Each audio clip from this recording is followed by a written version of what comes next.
I'm sure you also have these kind of bottles. So next time don't throw these, just clean the sticker glue and use it for the art. So first layer I'm giving here white acrylic paint and then let it dry, and then I chose the blue color because I think blue will go well, and I gave 3 coats of blue. First 2 coat was with the brush and third coat was with the sponsor, and I made sure that every coat was dry, it was air dried. And then I'm adding the other things like flowers.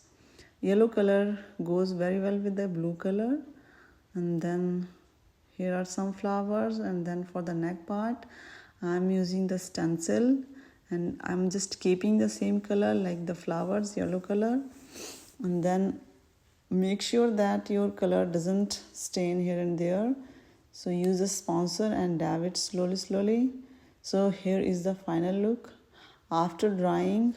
You will notice that this color is also looks lightened, so I just gave another layer of yellow color with the brush, and on the top of the bottle I also use the yellow color. And I'm adding small tiny details. You can also use the crystals or mirrors for the shiny look. And then at the last I'm using the varnish, so your paint doesn't fade away over the time. So my bottle is ready for the decoration. Thank you for watching.